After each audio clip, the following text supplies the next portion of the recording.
बिस्मिल्लाहिर्रहमानिर्रहीम। ये हमारा एक्सपेरिमेंट नंबर 11 है। To display the characteristics behaviour of linear voltage differential transformer for electrical measurement system using hardware. अगर आप ये एलवीडीटी को देखो तो ये एक जो है ना डिफरेंशियल ट्रांसफार्मर है जो नॉर्मली पोजीशन को मेजर करता है कि मूवमेंट या पोजीशन किस तरह चेंज हो रही है और उसके अकॉर्डिंगली इसके रिजल्ट्स क्या आ रहे हैं। ये ट्रेनर है हमारे पास, ये LVDT position transducer and signal and conditioner. अब इस ट्रेनर के अंदर बाकायदा ये एक सर्किट लगा हुआ है, ये सारा सर्किट लगा हुआ है और ये एक करंट ट्रांसफार्मर लगा हुआ है।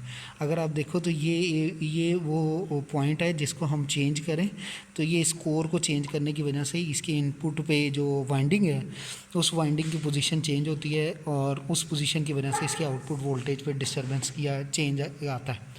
अब देखो अगर मैं इसको सप्लाई दे देता हूँ, ये हमने इनपुट सप्लाई ऑन की, इनपुट सप्लाई ऑन करने के बाद ये इनपुट सप्लाई हमने इसको 8 वोल्ट दिए हुए और यहाँ पे ये देखो ये हमारे पास मीटर आ गया।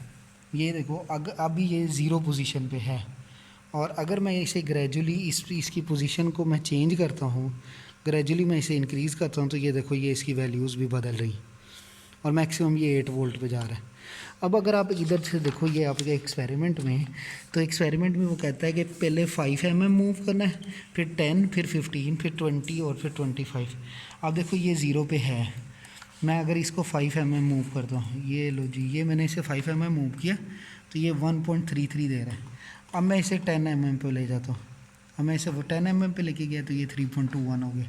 ये देखो ये 10 mm पे चला गया, ये 3.21 हो गया। अब मैंने इसे 15 mm पे कर दिया, 15 mm पे देखो तो ये 4.77 हो गया।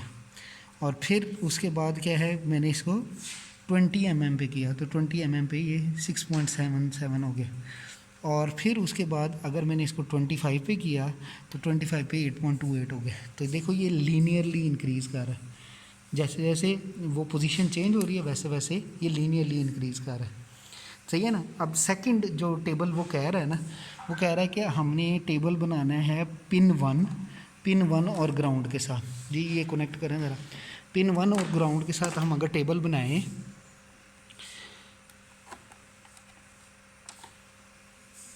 तो ये बेसिकली इनपुट है इसका, ये इसके सिस्टम का इनपुट है। और जो आप अगर ये देखो ना तो ये कहता है 2 mm के साथ आप ग्रेजुअली इंक्रीज़ करो और 25 तक जाओ।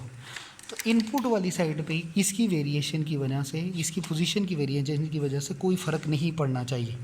आप देखो ये हमने कनेक्ट कर दी, ये आउटपुट पे 8.09 दे रहा है और मैं अगर इसको ग्रेजुअली इंक्रीज़ करता हूँ, आप देखो कोई पोजीशन इंक्रीज़ या डिक्रीज़ करने से इसकी वैल्यू पे को बहुत ज़्यादा फ़र्क नहीं पड़ा। मैक्सिमम 8.1 तक जा रही है, 8.09 से 8.1 तक, और वो भी आप समझो कि ये कोई एरर आ रहा है, उसके अलावा इसमें कोई फ़र्क नहीं पड़ रहा है। ठीक है, तो अब क्या है कि ये एक और आपने इसको ग्राफ बनाना है। पहला ग्राफ आपका ये लीनियर ग्राफ बन जाएगा, सेकंड ग्राफ आपका जो है स्ट्रेट लाइन बन जाएगी। फिर इन दोनों ग्राफ्स को आपने कंबाइन करना है तो ये फाइनल आपके पास ये आउटपुट आ जाएगा। ठीक हो गया, तो ये आपका एक्सपेरिमेंट कंप्लीट हो गया। Thank you.